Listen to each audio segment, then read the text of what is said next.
السلام علیکم ورحمۃ اللہ وبرکاتہ۔ جملہ حاضرین کرام، ناظرین کرام، سامعین کرام اور میری اسلامی ماں اور بہنوں، آج کا درس سورہ بنی اسرائیل کے سیکنڈ رکوع سے انشاءاللہ شروع ہوگا۔ اس درس کو شروع کرنے سے پہلے تمہید کے طور پر چند باتیں آپ کے سامنے عرض کرنی ہیں۔ پچھلے ہفتے میں نے عرض کیا تھا کہ یہ مبارک مہینہ ربیع الاول کا مہینہ ہے۔ اس مبارک مہینے کے اندر اللہ جل شانہ نے حضور اکرم صلی اللہ علیہ وسلم کو منصب نبوت عطا فرما کر ہم سب کے لیے جلوہ افروز فرمایا۔ یہ مبارک مہینہ ہے۔ اسی نسبت سے پچھلے ہفتے بڑی تفصیل کے ساتھ آپ سے سیرت النبی کے عنوان پر کچھ باتیں کی تھیں۔ باتیں ختم نہیں ہوتی اور ٹائم ختم ہو جاتا ہے۔ آج بقیہ کچھ باتیں اور عرض کروں گا انشاءاللہ۔ ابھی تمہید کے طور پر چند باتیں عرض کرنی ہیں۔ سپارہ نمبر 14 سورۃ الحجر آیت نمبر 85 فرمایا اللہ جل شانہ نے وما خلق السماوات والارض وما بینہما الا بالحق وان الساعۃ لآتیہ فاصفح الصفح الجمیل۔ اس میں کوئی شک نہیں، تمام اللہ تبارک و تعالیٰ نے آسمانوں کو اور زمینوں کو بنایا، اور صرف آسمانوں کو نہیں بنایا اور صرف زمین کو نہیں بنایا، آسمانوں کے اور زمینوں کے درمیان جو کچھ ہے وہ بھی سب کچھ اللہ ہی نے بنایا ہے۔ اتنی بڑی قدرت والا ہے اللہ جل شانہ، جس کے تم بندے ہو، اور جو تمہارا معبود ہے، جو تمہارا رب ہے، یہ تمہارا اللہ ہے، یہ تمہارا خالق ہے۔ فرمایا جس کی شان یہ ہو کہ اس نے آسمانوں کو، زمینوں کو اور جو کچھ اس کے درمیان ہے سب کچھ بنایا، تو اس بات میں بھی شک نہ کرو وَإِنَّ السَّاعَةَ لَآتِيَةٌ، قیامت ضرور آئے گی۔ قیامت آنے والی ہے تو پھر اس کی فکر بھی کرنی چاہیے اور اس کی تیاری بھی کرنی چاہیے۔ فرمایا بڑا پیارا لفظ ہے قرآن کریم کا، کیا فرمایا اسی آیت کے اندر فاصفح الصفح الجمیل۔ جمیل کے معنی خوبصورت، ماشاءاللہ۔ جمال بھی اسی سے نکلا ہے، جمیل بھی اسی سے نکلا ہے۔ حضور اکرم صلی اللہ علیہ وسلم یہ مشرکین مکہ، یہ کفار مکہ، یہ منافقین مکہ، یہ کافرین مکہ آپ کی نبوت پر ایمان نہیں لاتے، رسالت پر ایمان نہیں لاتے، اور آپ پر اعتراض کیے جاتے ہیں۔ کبھی کوئی اعتراض کر رہے ہیں، کبھی کوئی اعتراض کر رہے ہیں۔ آپ کے دل کو دکھانا، آپ کو تنگ پر تنگ کرتے جانا، یہ ان کی عادت ہے۔ تو بڑی خوبصورتی کے ساتھ اللہ نے کیا فرمایا، ابھی جہاد کا حکم نہیں آیا، یہ نہیں آیا گردن اتار دو ان کی، ابھی جہاد کا حکم نہیں ہے۔ کیا فرمایا فاصفح الصفح الجمیل، جو آپ کو پریشان کرتے ہیں، آپ کی انسلٹ پر انسلٹ کرتے ہیں دن رات، آپ کیا کریں ان کے ساتھ فاصفح الصفح الجمیل، بڑی خوبصورتی کے ساتھ، بڑے حسن سلوک کے ساتھ ان کے طریقے کو، ان کے معاملے کو رفع دفع کرتے رہا کرو۔ اپنے کام نہ چھوڑو، آپ کے کام ہے ان کو مسلمان بنانے کی کوشش کرتے رہنا، تبلیغ پر تبلیغ کرتے رہنا، سمجھانے پر سمجھانے کی آپ محنت کرتے رہنا، یہ آپ کا کام ہے، یہ آپ کرتے جائیں۔ باقی یہ آپ کو تنگ کرتے ہیں، ہم ان سے خود نمٹ لیں گے، چھوڑ کے دیکھ لو، آپ خوبصورتی کے ساتھ دفع کرو ان کو۔ اس کے بعد کیا فرمایا؟ آیت نمبر 86، ان ربک هو الخلاق العلیم، بے شک یہ آپ کا رب خلاق ہے۔ خلاق کا معنی ایک چیز کا پیدا کرنے والا نہیں، یہ خلاق جمع کا صیغہ ہے، خالق کی جمع ہے۔ فرمایا یہ تمام کائنات کا بنانے والا ہے، تمام مخلوقوں کا پیدا کرنے والا ہے اور سب کچھ جاننے والا ہے۔ اور بڑی زبردست آیت ہے، دل کو لگتی ہے، ماشاءاللہ آپ کے بھی دل کو لگے گی۔ فرمایا آیت نمبر 87، وَلَقَدْ آتَيْنَاكَ سَبْعًا مِنَ الْمَثَانِي، حضور اکرم صلی اللہ علیہ وسلم آپ تنگ دل ہو رہے ہیں ان کے برتاؤ سے، آپ کی یہ مان کر نہیں دے رہے، آپ کو جھوٹا بتلا رہے ہیں، آپ چھوڑو ان کو اور خوبصورتی کے ساتھ رفع دفع کرو ان کو۔ اور ہم نے دیکھو آپ کو کیا دیا ہے، آپ کا مقام کیا دیا ہے، کیا بنایا ہے، ہم نے آپ کا درجہ کیسا درجہ بنایا ہے۔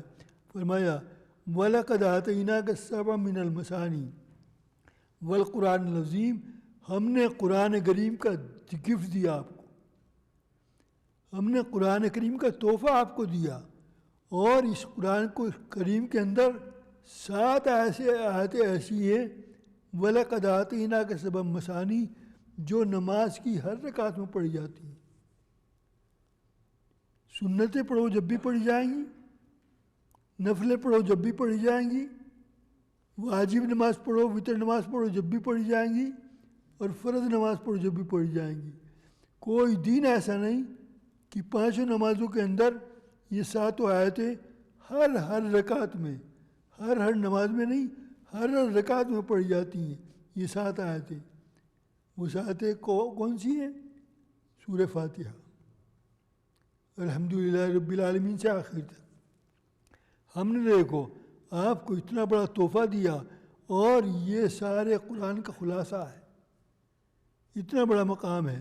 ہم نے آپ کو قرآن عظیم دیا اور ہم نے آپ کو 7 مثانی دی، 7 کہتے ہیں 7 کو، اور یہ 7 آیتیں ہیں۔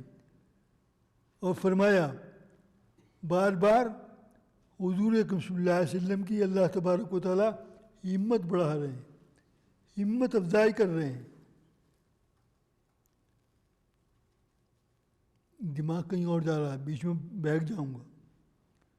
حضور صلی اللہ علیہ وسلم کی عمر شریف جانتے ہو سب، بولو نا، 63، اونلی 63۔ 63 کیا عمر ہے؟ ہم میں سے پتہ نہیں کتنے 90 100 والے پھر رہے ہیں، اتنی کم عمر ہے۔ 40 سال تک تو آپ ایسے ہی عبادت کرتے رہے، اللہ کو یاد کرتے رہے جب تک نبی نہیں بنے تھے۔ جب نبی بنا دیے گئے 40 سال کی عمر میں تو 13 سال مکے میں محنت کرتے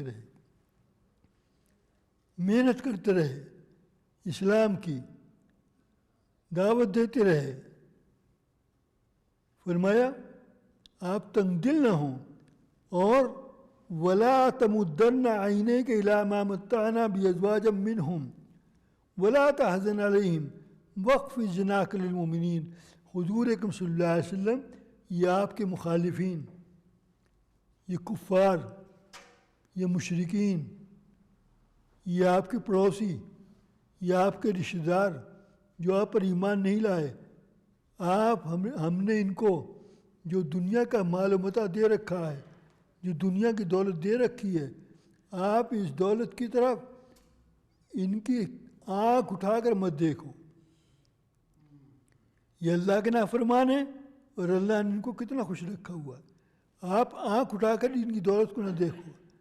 ہم نے جو دولتوں پر دولتوں کا خزانہ ان کو دیے ہوئے، وَلَا تَحْزَنْ عَلَيْهِمْ، ہم پھر کہتے ہیں آپ اپنے دل میں کوئی غم، کوئی رنج، کوئی ملال، کوئی افسوس، کوئی پریشانی، کوئی گھبراہٹ کچھ نہ محسوس کریں۔ جو یہ بکواس کرتے رہے. ولا تحزن علیہم. ہاں آپ کا کام کیا ہونا چاہیے؟ آپ کا کام یہ ہونا چاہیے، بڑا پیارا لفظ ہے، وَاخْفِضْ جَنَاحَكَ لِلْمُؤْمِنِينَ. آپ مسلمانوں کے ساتھ بہت زیادہ نرمی کا معاملہ رکھیں، بڑی ان کی دلجوئی کریں. کفار کی تو دلجوئی ہو نہیں سکتی، وہ تو آپ کے دشمن ہیں. ہاں مسلمانوں کے ساتھ آپ ہمیشہ بہت اچھا معاملہ رکھیں. اور یہ آپ کی قدر نہ کرنے والے، آپ ان کو کہہ دیں. کیا کہہ دیں؟ آیت نمبر 89، وَقُلْ إِنِّي أَنَا نَذِيرُ الْمُبِينٍ. آپ کہہ دیں میں تو تم کو صاف صاف ڈرانے والا ہوں، تم میری مانو یا نہ مانو. تو میں کہہ ہی رہا تھا 40 سال کی عمر کے بعد 13 سال مکے والوں کو سمجھاتے رہے، نہیں مان کر دیا. اللہ کا گھر وہاں پر ہے. مکہ معظمہ میں حضور اکرم صلی اللہ علیہ وسلم کو جلوہ افروز فرمایا. مکہ معظمہ کے اندر حضور اکرم صلی اللہ علیہ وسلم کو نبوت کا منصب ادا کیا، نبی وہیں بنایا گیا، لیکن کوئی قدر نہیں. تو فرمایا آپ کہہ دو تم مجھے نہیں مانتے، نہ مانو، میں تو تمہیں صاف صاف ڈرانے والا ہوں. تو 13 سال سمجھاتے رہے. اب ایج کتنی ہو گئی؟ 53، 40 کے بعد، نبی بننے کے بعد. اور 53 سے جب نہیں مانے تو اللہ نے حکم دیا ہجرت کر جاؤ. کہاں چلے جاؤ؟ مدینہ طیبہ چلے جاؤ. مدینہ طیبہ ہجرت کی. مدینہ طیبہ کے اندر کتنے سال رہے؟ 10 سال. اب ایج کتنی ہو گئی؟ 63. 63 سال کی عمر میں آپ پردہ فرما گئے. جب اللہ نے اپنے پاس بلانا تھا، شاید کبھی سنی ہو یہ بات، بڑی مزیدار بات ہے. جب اللہ نے اپنے پاس بلانا تھا تو حضور صلی اللہ علیہ وسلم سے پوچھا. کیا پوچھا؟ اللہ کے پاس آنا چاہتے ہو یا اپنی امت میں رہنا چاہتے ہو؟ تو امت سے اتنی محبت، فرمایا میں اپنی امت کو چھوڑ کر تنہا آپ کے پاس آنا نہیں چاہتا. جب آئیں گے سب اکٹھے آئیں گے، میں آؤں گا تو میری امت بھی ساتھ آئے گی. میں دنیا میں رہنا چاہتا ہوں. تو فرمایا اچھا دنیا میں رہو، ہم جس جگہ پر تم دنیا میں رہو گے ہم اس زمین کے ٹکڑے کو جنت کے باغوں میں سے ایک باغ بنا دیں گے.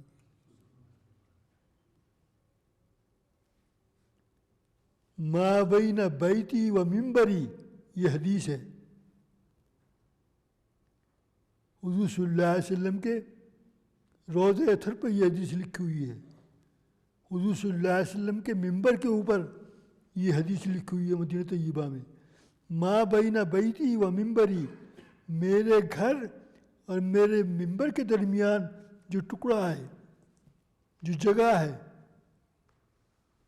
ممبر شریف اور روضہ اطہر کے درمیان، گھر کے درمیان جو جگہ ہے، روضۃ من ریاض الجنہ، یہ حدیث کے الفاظ ہیں.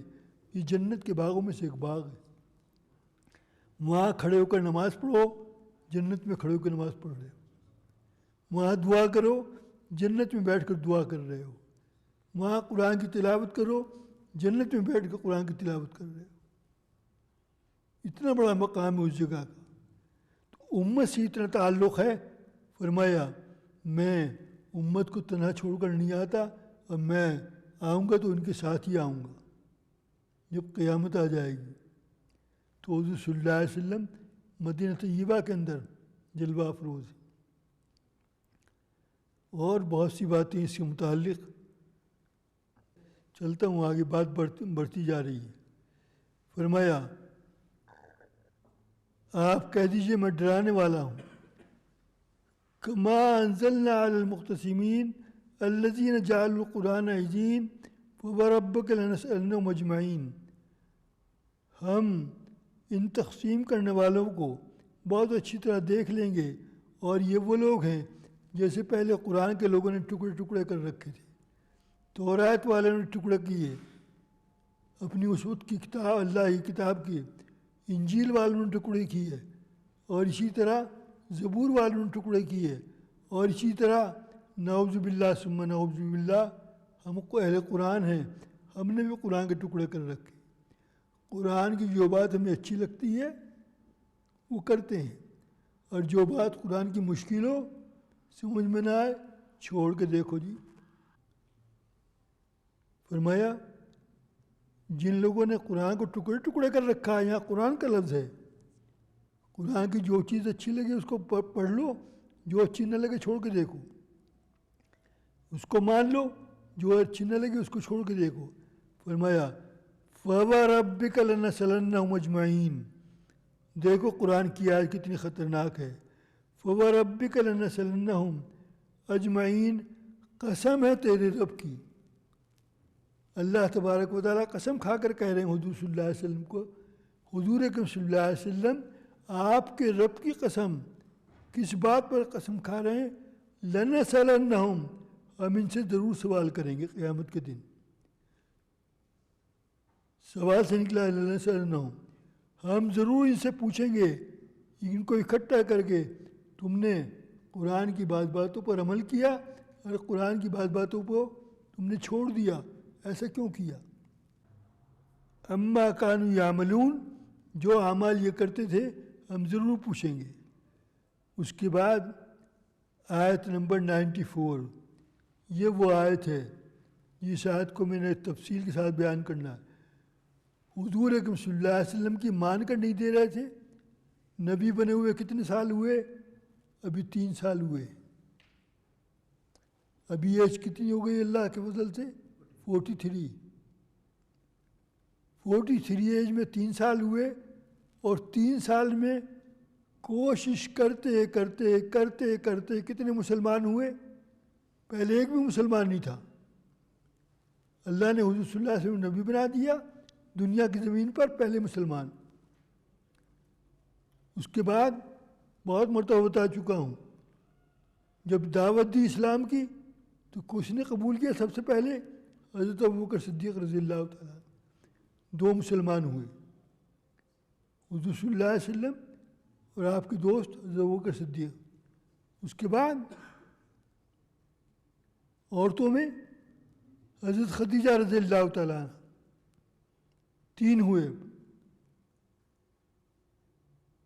باندیوں میں، غلاموں میں حضرت ام ایمن رضی اللہ تعالیٰ، بچوں میں حضرت علی رضی اللہ تعالیٰ۔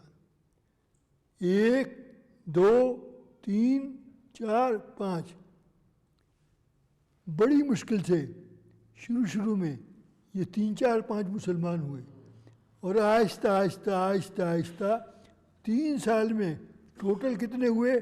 39، اونلی 39 مسلمان ہونے کے بعد ایک دم قرآن کی آیت آئی، یہ شان نزول ہے، اسے کہتے ہیں یہ آیت کیوں نازل ہوئی، اس آیت کی شان کیا ہے؟ آیت نمبر 94 سورہ ہجر، 3 سال کے بعد یہ آیت نازل ہوئی، فَاصْدَعْ بِمَا تُؤْمَرُ، حضور اکرم صلی اللہ علیہ وسلم آپ کو ہم جس طرح کہہ رہے ہیں آپ اس طریقے پر بالکل تبلیغ کرتے جائیے، اور کسی کی کوئی پرواہ بالکل نہ کیجیے۔ وَأَعْرِضْ عَنِ الْمُشْرِكِينَ، ان مشرکین کو چھوڑ کے دیکھو، ان کی پرواہ کوئی نہ کرو، اور آپ کھلم کھلا اعلانیہ تبلیغ کرو۔ 3 سال تک چھپ چھپ کے نماز پڑھتے تھے، چھپ چھپ کے عبادت کرتے تھے، 3 سال تک اذان نہیں دیکھ سکتے کھڑے ہو کر، حرم میں نماز نہیں پڑھ سکتے۔ جب بھی حضور صلی اللہ علیہ وسلم نماز پڑھیں، حضور صلی اللہ علیہ وسلم کا مذاق اڑائیں اور بے عزتی کریں اور عزت کریں، گلے میں پھانسی ڈالیں اور چادریں کھینچیں، اونٹ کی گندگی لا کر، اونٹ کی اوجڑی لا کر آپ کی کمر پہ رکھیں سجدے کی حالت میں، تنگ پر تنگ کرتے جا رہے ہیں۔ تو 3 سال کے بعد یہ حکم آیا، آپ اعلان تبلیغ کریں، چھپ چھپ کر آپ تبلیغ نہ کریں۔ جب یہ حکم آ گیا تو حضور صلی اللہ علیہ وسلم نے کیا فرمایا؟ 3 لفظ تھے جو ہر مسلمان کو یاد ہونے چاہیے۔ وَاعْبُدُوا اللَّهَ،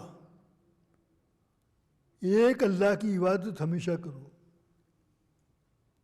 وَلَا تُشْرِكُوا بِهِ شَيْئًا، اور کبھی اس کے ساتھ کسی کو شریک مت کرو، شرک مت کرو۔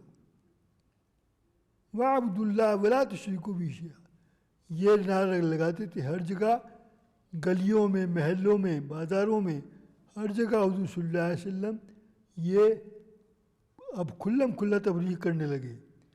اور تبلیغ جب کھلم کھلا کرنے لگے تو ایک دن کیا ہوا؟ حضور صلی اللہ علیہ وسلم نے جمع کیا، سب کو جمع کیا، سب جمع ہو گئے۔ اور جب حضور صلی اللہ علیہ وسلم نے یہ الفاظ فرمائے وَاعْبُدُوا اللَّهَ وَلَا تُشْرِكُوا، ایک اللہ کی عبادت کرو، کسی کے ساتھ شرک مت کرو، تو پھر کیا ہوا؟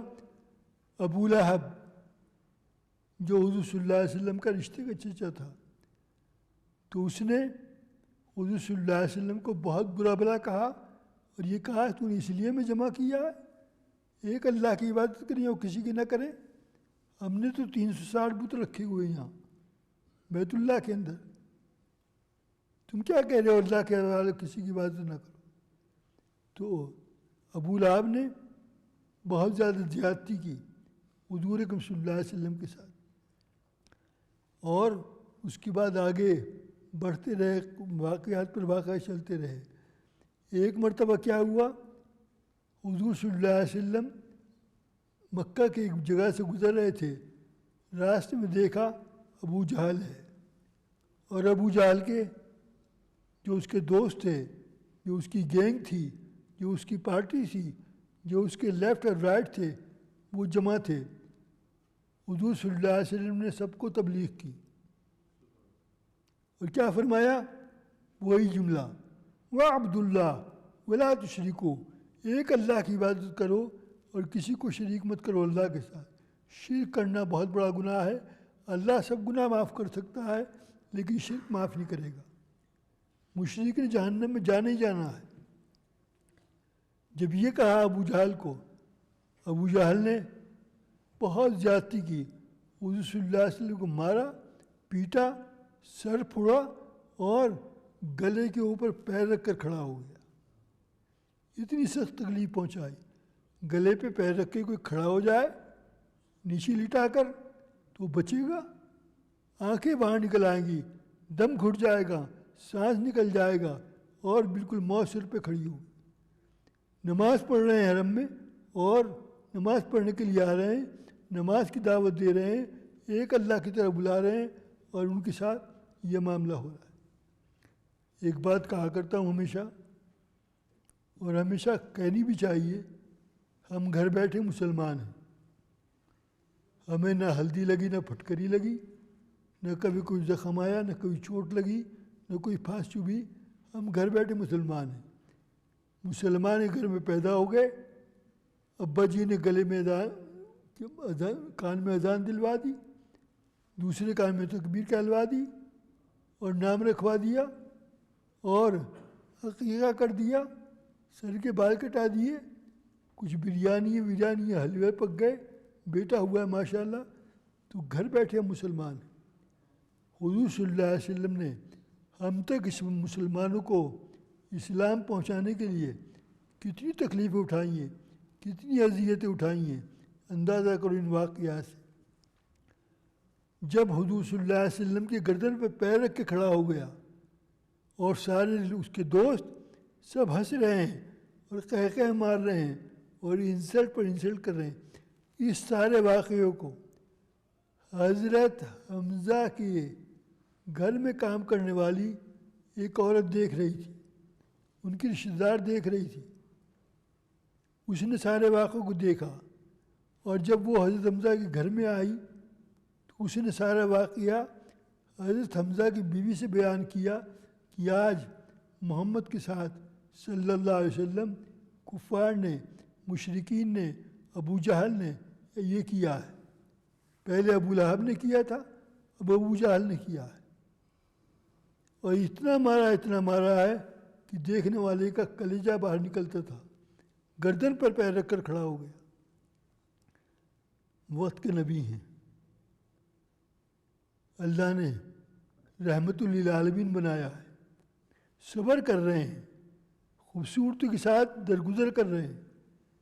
جب یہ واقعہ ان کی بیوی کو بتایا، وہ گھر میں کام کرنے والی نے، تو بیوی نے جب حضرت حمزہ گھر میں آئے، بیوی نے حضرت حمزہ کو بتایا۔ حضرت حمزہ کون تھے؟ حضور صلی اللہ علیہ وسلم کے انکل۔ جب حضرت حمزہ کو بتایا تو حضرت حمزہ کو بہت غصہ آیا اور سیدھے حرم میں پہنچ گئے، جہاں خانہ کعبہ ہے، جہاں پر حضور صلی اللہ علیہ وسلم کو مارا پیٹا، سر پھوڑا، خون کیا اور گلے پر پیر رکھ کے کھڑا ہوا۔ تو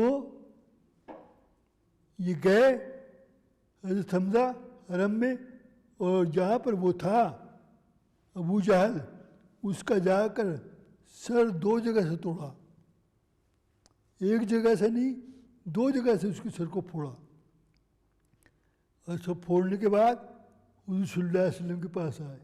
جب حضور صلی اللہ علیہ وسلم کے پاس آئے تو دیکھا حضور صلی اللہ علیہ وسلم بہت ہی پریشانی کی حالت میں، بڑی افسردہ حالت میں، زخمی حالت میں بیٹھے ہوئے ہیں اور آنکھوں سے آنسو جاری ہیں۔ حضرت حمزہ نے پوچھا، اس طرح پریشان کیوں بیٹھے ہو؟ تو کیا جواب دیا حضور صلی اللہ علیہ وسلم نے؟ اے چچا، مت پوچھو اس کا حال جس کے ماں باپ اس کو چھوڑ کر چلے گئے۔ والد باپ حضور صلی اللہ علیہ وسلم کی پیدائش سے 6 مہینے پہلے انتقال کر گئے۔ حضور صلی اللہ علیہ وسلم 6 مہینے کے بعد پیدا ہوئے، اور امی جان، ممی 4 سال کے تھے حضور صلی اللہ علیہ وسلم، وہ بھی انتقال کر گئی۔ اور ان کے دادا عبد المطلب، جو ان کی دیکھ بھال کیا کرتے تھے، وہ بھی انتقال کر گئے۔ کہنے لگے مت پوچھو اس کا حال۔ اب گھر گھر میرے قتل کے منصوبے بن رہے ہیں اور مجھے ختم کرنے کی کوششیں کی جا رہی ہیں۔ حضرت حمزہ نے فرمایا، کیا فرمایا؟ کہ حضور صلی اللہ علیہ وسلم، محمد صلی اللہ علیہ وسلم، آپ غم نہ کریں، کوئی افسوس نہ کریں، آپ کا سر اس نے ایک جگہ سے پھوڑا ہے، میں اس کے سر 2 جگہ سے پھوڑ کے آیا، آپ خوش ہو جائیں۔ حضور کا جواب سنو، کیا جواب ہے؟ فرمایا، او مائی انکل، میرے چچا، آپ نے ابو جہل کے سر 2 جگہ سے توڑا، مجھے اس سے خوشی نہیں ہوئی، اور مجھے اس سے کوئی خوشی نہیں ہوگی، نہ میری تکلیف ختم ہوگی۔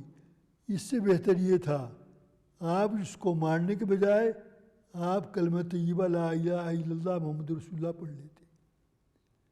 اگر آپ محمد رسول اللہ الہ الا اللہ محمد رسول اللہ پڑھ لیتے، مسلمان ہو جاتے، تو میں بہت خوش ہوتا۔ اچھا، کہنے لگے کلمہ پڑھنے سے خوش ہو جاؤ گے؟ ہاں خوش ہو جاؤں گا۔ فوراً حضرت حمزہ رضی اللہ تعالیٰ عنہ نے کلمہ پڑھ لیا، مسلمان ہو گئے، اسلام لے آئے، اور اس درجے کے مسلمان ہوئے کہ ساری زندگی حضور صلی اللہ علیہ وسلم پر اپنی جان، اپنا مال، اپنا ٹائم، اپنی اولاد، ہر چیز حضور صلی اللہ علیہ وسلم پر قربان، اور جنگ احد کے اندر حضور صلی اللہ علیہ وسلم کے ساتھ جنگ کے اندر شریک، اور وہاں پر جام شہادت نوش کیا۔ اس درجے کے مسلمان تھے.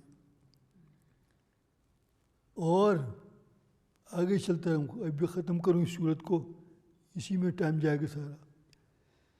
انا کفیناک المستہزئین، آیت نمبر 95. ہم ان مذاق کرنے والوں سے نمٹ لیں گے. ایک جگہ سے حضور صلی اللہ علیہ وسلم گزر رہے تھے. گزرنے کے ٹائم کچھ کفار نے حضور اکرم صلی اللہ علیہ وسلم کے گردن کے اندر چونٹا اور چونٹ کر ہنسے اور کہنے لگے یہ وہ شخص ہے جو یہ کہتا ہے میرے پاس جبرائیل آتا ہے، میں محمد ہوں، میں نبی ہوں. یہ وہ شخص ہے. آوازوں پر آوازیں کس رہے. جیسے ہی چونٹا تکلیف ہوئی صلی اللہ علیہ وسلم کو، فوراً حضرت جبرائیل علیہ الصلوۃ والتسلیم تشریف لائے اور حضرت جبرائیل نے اسی طرح اس طرح کر کے ان کی گردنوں میں چونٹا جنہوں نے حضور صلی اللہ علیہ وسلم کو چونٹا تھا. جب حضرت جبرائیل نے چونٹا، چونٹنے کے بعد حضرت جبرائیل کے چونٹنے کے نشان ایسے پڑے ان کی گردنوں کے اندر کہ زہر ساری گردنوں میں سب کے جسموں میں زہر پھیل گیا اور سب اسی حالت کے اندر مر گئے. فرمایا آپ ان مذاق کرنے والوں کو چھوڑیں، ہم ان سے نمٹ لیں گے. الذین یجعلون مع اللہ الہا آخر وسوف یعلمون، یہ لوگ جو اللہ کے ساتھ دوسروں کو شریک قرار دیتے ہیں یہ مشرک ہیں اور بہت جلدی ان کو ان کا انجام معلوم ہو جائے گا. حضور اکرم صلی اللہ علیہ وسلم، آیت نمبر 97. وَلَقَدْ نَعْلَمُ أَنَّكَ يَضِيقُ صَدْرُكَ، ہم جانتے ہیں آپ کے سینے کو بہت تکلیف پہنچتی ہے، رنج ہوتا ہے، دل میں چبھن ہوتی ہے جو یہ کہتی ہیں آپ کے بارے میں. آپ کا کام کیا ہونا چاہیے؟ آیت نمبر 98. وَسَبِّحْ بِحَمْدِ رَبِّكَ، آپ ان کو چھوڑیں اور اپنے اللہ کی تسبیح کرتے رہیں، ذکر کرتے رہیں اور سجدہ کرنے والوں کے ساتھ سجدے کرتے رہیں، جماعت کی نماز میں شریک ہوا کریں.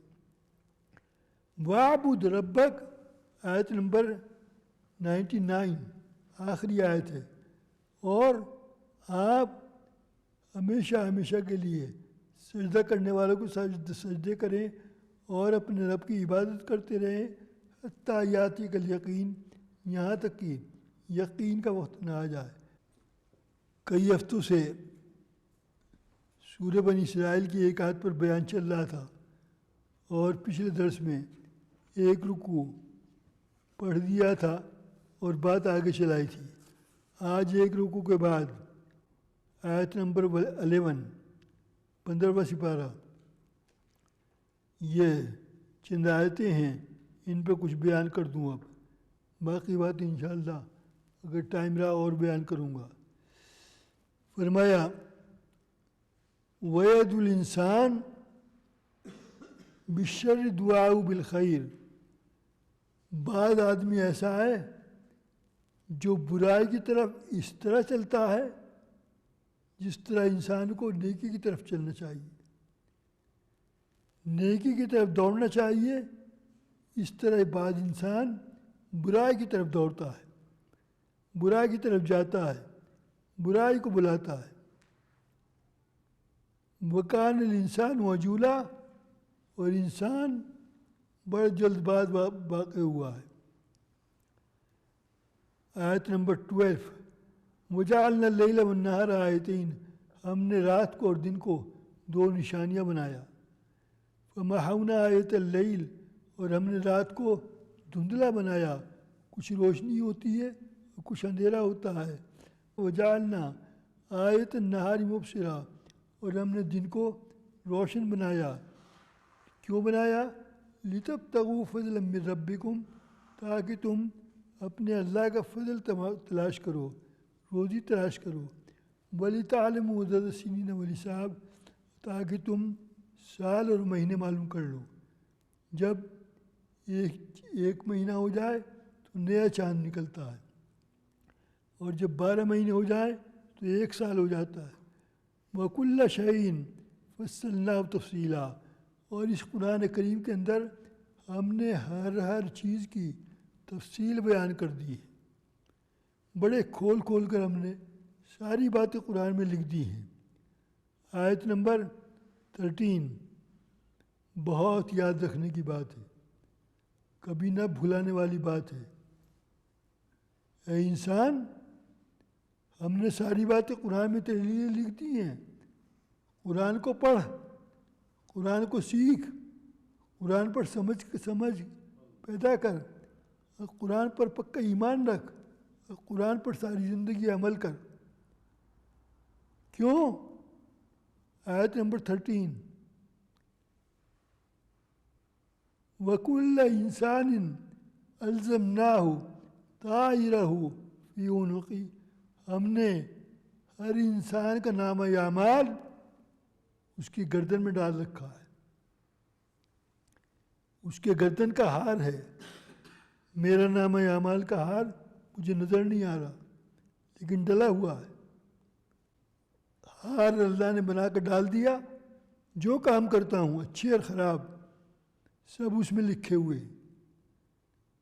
وہ سارا دفتر میری گردن میں پڑا ہوا ہے. ساری فائل میری گردن میں پڑی ہوئی ہے. اب کیا ہوگا؟ وَنُخْرِجُ لَهُ يَوْمَ الْقِيَامَةِ. اور قیامت کے دن ہم تمہارے اس ریکارڈ کو نکالیں گے. کتاب یلقاہ منشورہ، جو مختلف کتاب کی شکل میں کے اندر ہوگی. اتنا بڑا نامہ اعمال ہوگا. اور ہم تیرے سے کہیں گے، کیا کہیں گے؟ آیت نمبر 14 لے پکڑ کیا لے کیا پکڑ؟ اقرا کتابک، اپنی کتاب تو خود پڑھ لے. دنیا میں کیا کر کے آیا سب اس میں لکھا ہوا ہے. وَكَفَى بِنَفْسِكَ الْيَوْمَ حَسِيبًا. آیت نمبر 14 اور آج کے دن تو اپنا حساب خود لے لے، دنیا میں کیا کر کے آیا. من اہتدیٰ فإنما یہتدی لنفسہ. جو شخص ہدایت کا راستہ اختیار کر لے وہ ہدایت اپنے نفس کے لیے کرے گا، اس کا فائدہ اسی کو پہنچے گا. ومن ضل، اور جس نے غلط راستہ اختیار کیا اس غلطی کا وبال بھی اسی کے اوپر آئے گا. ولا تزر وازرۃ وزر اخری، اور کوئی کسی کا بوجھ نہیں اٹھائے گا. کیا مطلب؟ گناہ کوئی اور کرے اور عذاب مجھے ملے؟ ایسا نہیں. ہاں کب ملے گا؟ جب میں اس کو منع نہ کروں، جب میں اس کو سمجھاؤں نہیں، جب اس کو تبلیغ نہ کروں. وما کننا معذبین حتیٰ نبعث رسولا. ہم کسی کو عذاب نہیں دیتے جب تک ہم اپنا رسول اس کے پاس نہ بھیج دیں، اپنا پیغامبر اس کے پاس نہ بھیج دیں. وَإِذَا أَرَدْنَا، آیت نمبر 16 وَإِذَا أَرَدْنَا أَن نُهْلِكَ قَرْيَةً. جب ہم کسی ٹاؤن کو، جب ہم کسی ملک کو ہلاک کرنا چاہتے ہیں، ختم کرنا چاہتے ہیں، تو وہاں کے جو امیر لوگ ہیں، وہاں کے جو پیسے والے لوگ ہیں، وہاں کے جو پراپرٹی والے لوگ ہیں، وہاں کے وہ لوگ دن رات غلط کام پر غلط کام کرتے رہتے ہیں. فَفَسَقُوا فِيهَا، گناہ پر گناہ کرتے رہتے ہیں. اور فَدَمَّرْنَاهَا تَدْمِيرًا، جب گناہ کرتے کرتے پوری قوم گناہ کے اندر مبتلا ہو جائے، فَدَمَّرْنَاهَا تَدْمِيرًا، تو ہم اس ملک کو تہس نہس کر دیتے ہیں. وَكَمْ أَهْلَكْنَا مِنَ الْقُرُونِ مِنْ بَعْدِ نوح، اور ہم نے پہلے زمانوں میں نوح علیہ السلام کے بعد کتنی قوموں کو ہم نے ہلاک کیا ہے. وَكَفَىٰ بِرَبِّكَ بِذُنُوبِ عِبَادِهِ خَبِيرًا بَصِيرًا. یقیناً آپ کا رب اپنے بندوں کے گناہوں پر بہت اچھی طرح خبر رکھنے والا ہے اور دیکھنے والا ہے. من کان یرید العاجلۃ عجلنا، آیت نمبر 18 من کان یرید العاجلۃ عجلنا لہو فیہا ما نشاء لمن نرید ثم جعلنا. جو شخص دنیا میں چاہے کہ بس دنیا کماتا رہوں، پاؤنڈ پہ پاؤنڈ بناتا رہوں، صبح شام، نہ دن دیکھے نہ رات دیکھے، اوور ٹائم پر اوور ٹائم لگا رکھا ہے، صرف دنیا کے پیچھے پڑا ہوا ہے، آخرت کی کوئی فکر نہیں، نمازوں کی کوئی فکر نہیں، نیک کام کرنے کی کوئی فکر نہیں، بس پیسے پر پیسہ بنا رہا ہے۔ فرمایا جو دنیا کمانے کے پیچھے پڑا ہوا ہے اور مرنے کی بعد کی کوئی تیاری اس نے نہیں کی، فرمایا ہم اس کو بھی دیتے ہیں اور ان کو بھی دیتے ہیں، اور اس کے بعد پھر کیا ہوگا؟ جس نے مرنے کے بعد کی کوئی تیاری نہ کی، نیک عمل نہ کیے، اب اس کے پاس ہمارے لیے جہنم ہی جہنم ہے، سارے پونشون سب یہیں رہ جائیں گے، کوئی ساتھ نہیں جائے گا۔ آیت نمبر 19، اور ومن اراد الآخرہ، جس کا ارادہ آخرت کی نیکی کا کام کرنے کا ہو، وہ تو دنیا کے کام کا تھا، یہ آخرت کی فکر کر رہا ہے، یہ مرنے کی بات کی فکر کر رہا ہے۔ آیت نمبر 19 فرمایا وسعی لہا سعیہا، اور کوشش پر کوشش کرتا ہے نیک کام پر نیک کام کرنے کی، وہ مومن اور وہ مسلمان بھی ہے، فَأُولَٰئِکَ کَانَ سَعْیُہُم مَشْکُورًا، تو اس کی کوشش قبول کی جائے گی۔ کُلًّا نُمِدُّ ہَٰؤُلَاءِ وَہَٰؤُلَاءِ مِنْ عَطَاءِ رَبِّکَ، ہم ان کو بھی دیتے ہیں اور ان کو بھی دیتے ہیں، اللہ کی عطا کسی پر بند نہیں ہے۔